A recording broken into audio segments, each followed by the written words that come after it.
Well, there's some temporary relief for some WestJet passengers this morning. A strike we know has been averted as the union representing mechanics and the airline reached an overnight agreement to come back to the bargaining table. And while that aversion is good news, it didn't come before WestJet canceled more than 24 flights.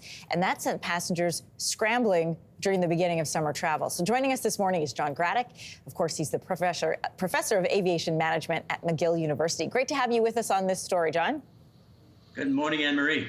Okay, let's start with the passengers first. WestJet is the country's second busiest airline behind Air Canada. They account for more than 36% of passenger flights.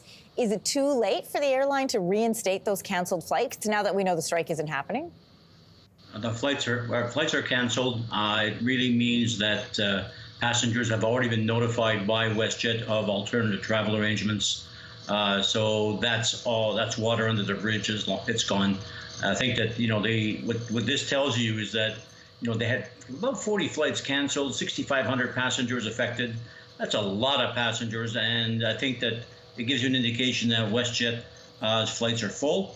People have paid lots of money to fly this summer, and people are pretty upset if their flight changes as a result of these labor negotiations. So it was welcome news for a whole bunch of other passengers this morning. Oh, I bet. Listen, I want to ask you about something else.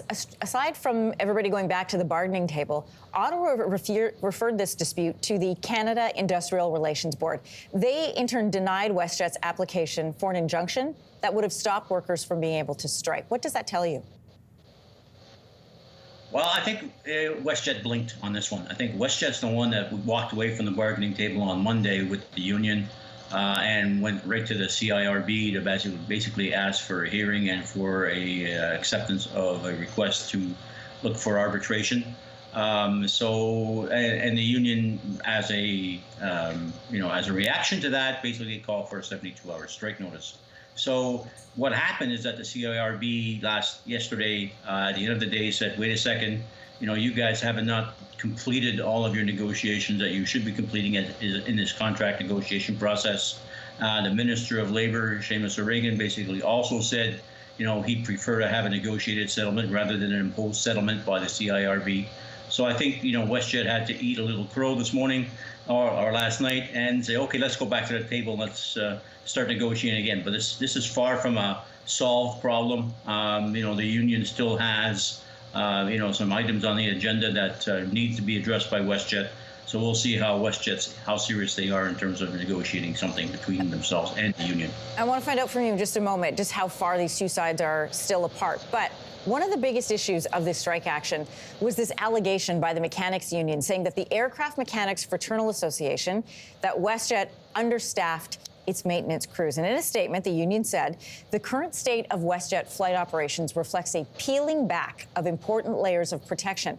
While the affected aircraft may be airworthy in a legal sense, they are flying air passengers at a lower level of safety, and the trend is disturbing. This is the kind of thing we saw coming out of the Boeing hearings. So we asked WestJet to comment on the accusation. They declined. They directed us instead to their general comments on updates in the strike. What would an accusation like this, wouldn't it warrant further investigation from a regulatory authority like Transport Canada? Yeah, you're right. I think that, this kind of smells a little fishy on this one. It really means that, the union membership is concerned about staffing levels and qualifications of individuals doing all this work.